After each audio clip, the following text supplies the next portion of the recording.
All right, guys, what's going on? Welcome in. So in this one, we're going to be breaking down Daniel Jeremiah's first mock draft of the offseason. And funny enough, I actually have a couple friends in town, and they're staying in the green room, in the filming room. So we're kicking it old school. We're doing this video, doing this mock draft back in the car like the old days. Let's not waste any time. Let's jump right in. With the first overall pick, Jeremiah has the Jacksonville Jaguars going with tackle from Alabama, Evan Neal. Now, really, there's those three prospects that are circulating around the top, really three draft picks.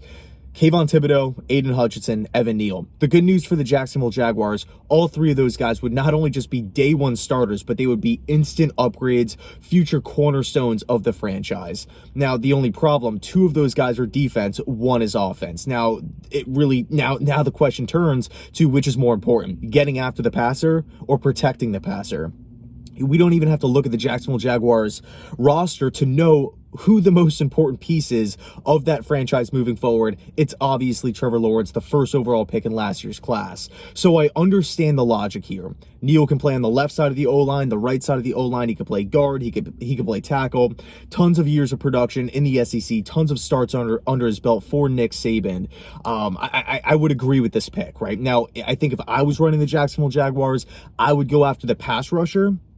Now, of course, I do have to throw this in there. We don't know who the coach is going to be, so we don't know what schemes are going to be implemented. So that is a big curveball in doing these mock drafts, before we know who's going to be coaching these teams, especially a lot of these teams in the top 10, like the New York Giants as well, Denver Broncos. But I'm looking at Neal. It's a safe pick. You're protecting Trevor Lawrence. And remember this, Travis Etienne, first-round pick last year as well, is coming back from injury. So with the addition of Evan Neal, you are now not only just protecting Lawrence, but you're benefiting the run game as well. So I think for me, I would go with the pass rusher, but Neal, it's still a slam dunk pick. It's great news for the Jacksonville Jaguars. Whatever path you decide to go down, it's an up. So next up at spot number 2, Jeremiah has the Lions going with defensive end from Michigan, Aiden Hutchinson. I think it would be an absolute home run. Not only would Hutchinson just provide pass rush help, and yes, that's, a huge need for this Lions defense, but he provides so much more. Aggression, violence, a true leader on the defensive side of the football. I really like some of the Lions pieces on defense, the young cornerback room, Aguara. I hope they bring back Tracy Walker. I love the Lions. The coaching staff, the players, I really like the direction of this team. But I really feel like they need some franchise players.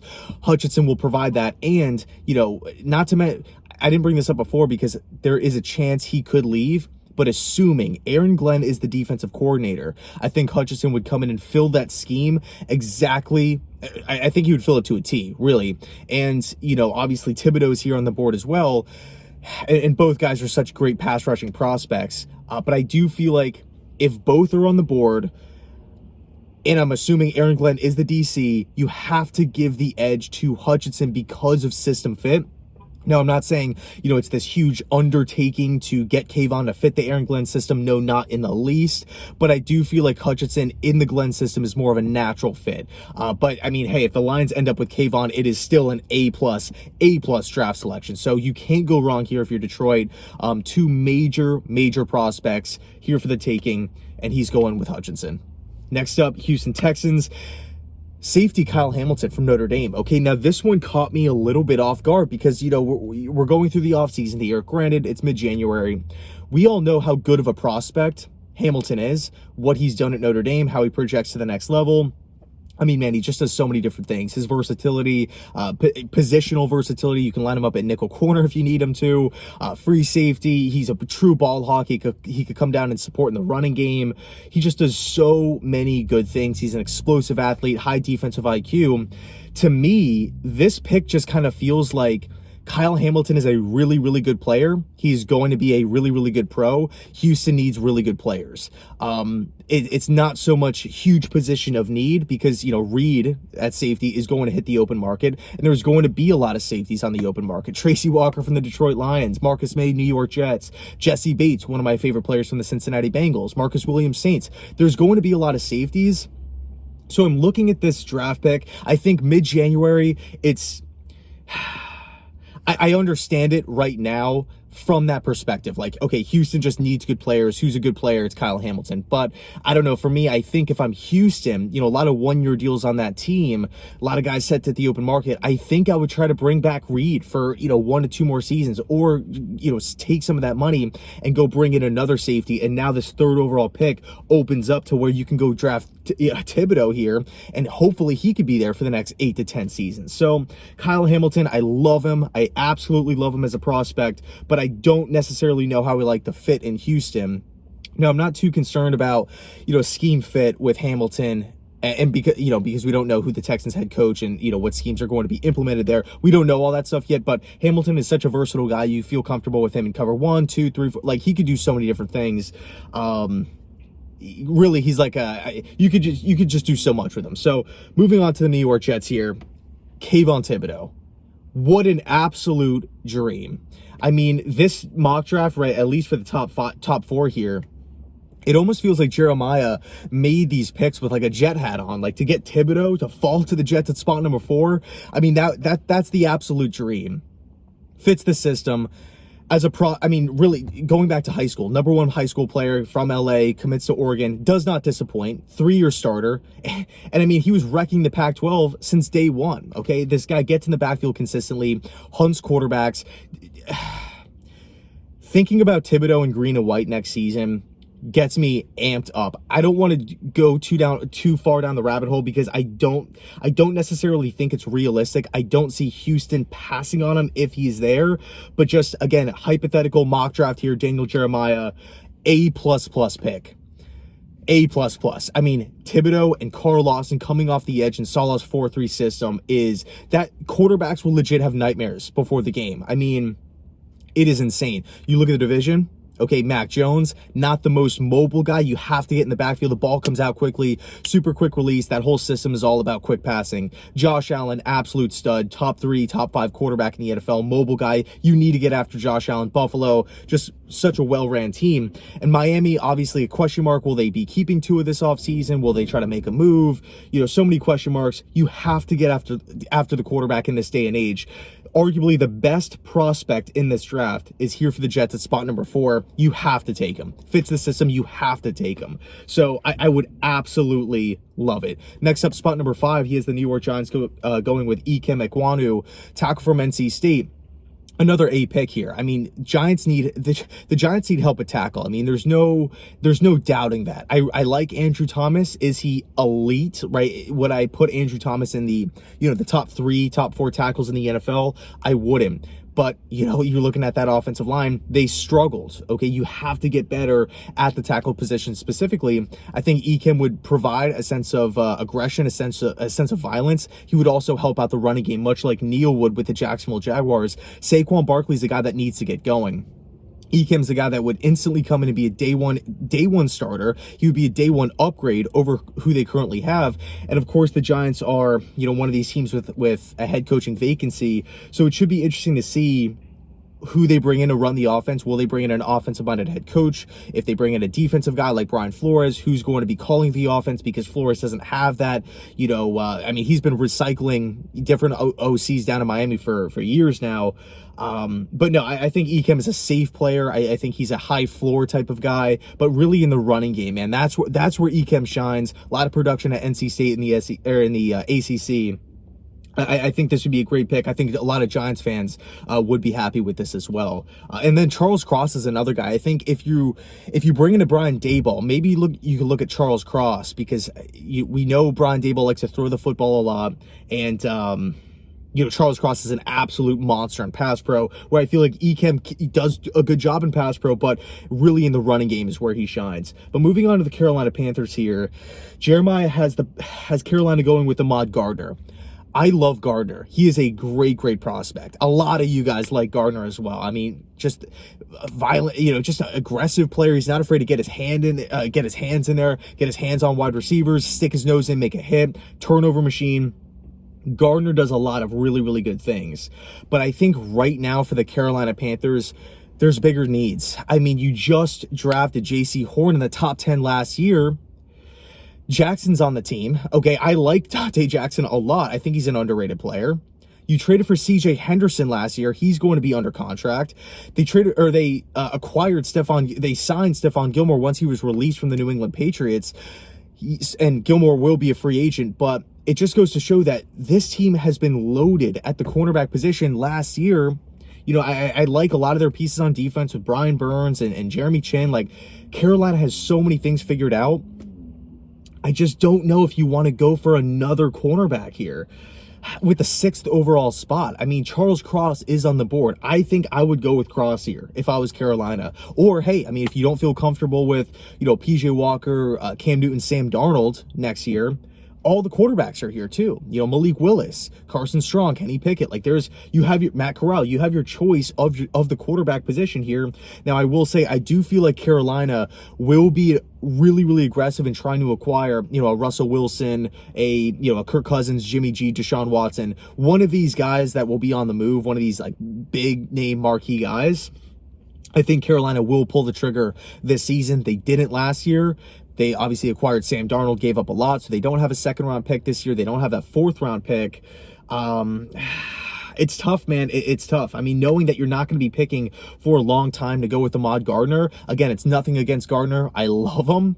But I think right now you're set at corner. Why invest another top 10 pick at the cornerback position? I'm just a little questionable with this pick. Next up, New York Giants, Devin Lloyd, linebacker, Utah. An absolute freak. I mean, physically, one of the best leaders, arguably the best leader in college football. He just means so much, or meant so much to that Ute program. I mean, you look at the stats, they are absolutely insane. Tons of tackles. I mean, he put up like Madden-like numbers. It was crazy. And you know, you're looking at, well, again, the Giants don't have that head coaching spot filled, so we don't know what defense is going to be ran, but I feel like Devin Lloyd is a versatile enough player to really fit. You know, if you're making if you're selecting Devin Lloyd in the top 10 here, you will find a spot for him to get on the field. There's no doubt about that. He's going to play as a rookie, and he's going to contribute in a big, big way as a rookie. He's going to galvanize the defense, get guys riled up, and it should be really, really fun. Now, I look at the Giants, and I do feel like pass rush is the bigger need. Devin Lloyd, yes, can get in the backfield, can rush the passer, but I really feel like the Giants need some help on the edge. You know, George Karlaftis is here. Do you want to take Karlaftis at spot number 7? I don't know. Giants fans, let me know down below in the comment section. But Devin Lloyd, you can't go wrong. I mean, he's not going to come in and bust. He's a safe player, built for today's game. I love Devin Lloyd. I would love it if the Jets happen to land him. And I also think this is the highest I've seen Devin Lloyd go in all of these different mock drafts. So next up, we have the Atlanta Falcons at spot number 8. Derek Stingley's on the board, but he has the Falcons going with Treylon Burks, wide receiver from Arkansas, 6'3". I'm looking at what Arthur Smith has been able to do with the Falcons this season, and I've been impressed. I thought the Falcons would be worse than what they've shown this season. So I got to be honest. I got to give credit where it's due. Atlanta they impressed me this season. I think they just need a little bit more help. We had the whole Calvin Ridley situation, literally the week of the Jet game, right before they went off to London, where he stepped away from football. It's looking like Ridley will not be a member of the Falcons organization for much longer. He's probably going to get traded at some point. 1 year left on his deal, on his initial rookie deal. So it should be interesting to see where he lands. The Jets could be an option. The Eagles could be an option. I've also seen the Patriots have a lot of buzz with Calvin Ridley as a real possibility. So you're replacing Ridley with Burks, but I think Burks, he's more of a bigger presence, right? He brings more of that physical presence. Geez, I almost got hit right there. Toyota Camry. Man, he's like this close away from my car. I'm in a parking lot right now. But anyway, Burks. Yeah, so I think Burks would be good because Matt Ryan he's a veteran quarterback. He will get Burks the football in a multitude of different ways. He can hurt you down the field, intermediate, short passing game. I look at Atlanta, and I will say, I feel like Atlanta has to bring back Russell Gage. I think he's a pivotal part of that offense. I think he's an underrated player that doesn't get talked about enough. I think he does a lot of really, really good things underneath. So now you're looking at that Falcons offense. You're adding Burks, a huge, huge playmaker who can make plays with the football in his hands. You don't necessarily have to feed him the football like down the field. Like you can literally just dish out, little crossing patterns, screens, and he's going to make plays. He's just an electrifying player that will be very hard to stop with one-on-one coverage. So next up, we have the Denver Broncos going with Kenny Pickett here. I think Denver, man, Denver's a tough team because, well, another team that needs a head coach. But, we're looking at what they have figured out. Wide receiver, tight end. They have some pieces on the O-line. I feel really good about running back. Defensively, they're set at corner, set at safety. Defensive line, they have some guys. Maybe you can use, a couple upgrades here and there. It's all about the quarterback. They're playing in a division with Patrick Mahomes, Derek Carr, Justin Herbert. I like Teddy Bridgewater. I really, really do. I don't mind Drew Lock. I don't think Drew Lock is, a complete bust. I don't think he's, done in his career. I think he should land elsewhere, maybe sit for a season behind a veteran quarterback. Maybe he goes and maybe he's the backup in Tampa Bay next season. Who knows what happens? But when I look at Denver, yes, they need a quarterback. Is Kenny Pickett going to be the guy that they build around? I think a lot of this has to do with the head coach that they bring in, because much like the Carolina Panthers, I do feel like Denver will be one of those teams that's aggressive with all the quarterback names that could be available. The Cousins, Jimmy G, Deshaun Watson, all those guys. I really feel like Denver will have their hand on the phone, ready to make a deal. And the 9th overall pick is definitely a big bargaining chip in trying to acquire a quarterback like that. But hey, for this, he has him going with Kenny Pickett. I'm not the biggest Kenny Pickett guy. I think Pickett can play. I think obviously he has the arm strength, the accuracy, throws a really good football, big body guy who can move around. And I will say, Denver is a really good situation for a quarterback to walk into. Jerry Jeudy, Fant, Sutton. They have so much talent. Javon Williams in the backfield. They have so many different guys to take the pressure off of a quarterback. So I do feel like if the idea here is to draft a Kenny Pickett in round 1 in the top 10, and you will start him as a rookie, it's not going to be as difficult as a Zach Wilson with the New York Jets, a Trevor Lawrence. Trevor Lawrence was throwing to Marvin Jones and Tavon Austin late in the season. You have to get your rookie quarterback more help. Denver already has that figured out. All they really need to do is figure out the quarterback position. So I understand it completely. But again, I do feel like a lot of this has to come down to the head coaching hire. What system is going to be in place? Is it going to be more there's so many questions here. It's going to be tough. I don't know who's going to land in Denver. You would think that they would, explore the offensive market, considering that they went Vance Joseph and then Vic Fangio. But it's interesting. It really, really is. Denver's a fun team to keep your eye on this offseason. I'm definitely going to be paying close attention. And last but not least, we have the New York Jets at spot number 10. And he has the Jets going with Trent McDuffie, cornerback from Washington. And I really like McDuffie. I think he's a good player. I think he's dominant in zone. I think he would come in and be an awesome fit for what the Jets want to do on defense. I think, he is on the shorter end, 5'11", 195, but he's a playmaker. Quick, agile, quick hips, super athletic guy. But I think at 10, do you want to spend that 10th overall pick on a cornerback? That's question number 1. And then question number 2, Derek Stingley's still on the board. So now it turns into who fits the system better. Does Stingley's injuries check out? And if that's the case, for me, I think if Trent McDuffie was the pick here, we have to ask the question, are the Jets getting better? The answer is yes. I think McDuffie would come in and be an upgrade on the outside or on the inside, wherever the Jets want to play him. I would assume if you're picking a guy in the top 10, he's going to be manning one of the outside cornerback positions. And then you would roll with Michael Carter in the slot, and then, of course, Bryce Hall opposite of McDuffie. I think, but here's the thing. I feel like the New York Jets here can trade down to spot 18, spot 20, spot 22 if Vegas wants to come up for a quarterback, if Pittsburgh wants to come up for a quarterback, New Orleans, and you can still land McDuffie there. Now, who knows? It's mid-January. I don't have all the answers. Jeremiah doesn't have all the answers. We don't know exactly where these prospects are going to land. We don't know whose stocks are going to be rising, and possibly falling with Senior Bowl, Combine, Pro Day, all that good stuff. So much time left. But, look who's still on the board here. Charles Cross, still on the board. Derek Stingley, still on the board. Garrett Wilson, still on the board. Tyler Linderbaum. Do you feel comfortable passing on all of those guys? Arguably, of course, outside of Derek Stingley, bigger positions of need. And arguably better players for, better value at where the Jets are picking here over McDuffie. Now, again, if McDuffie's the pick, the Jets will be a better team. the second they pick him. Okay, McDuffie is a very, very good player. I like him a lot. I just feel like he falls in that 15 to 25 range. So 10 is maybe for me a little high. I can't wait to hear your thoughts down below in the comment section.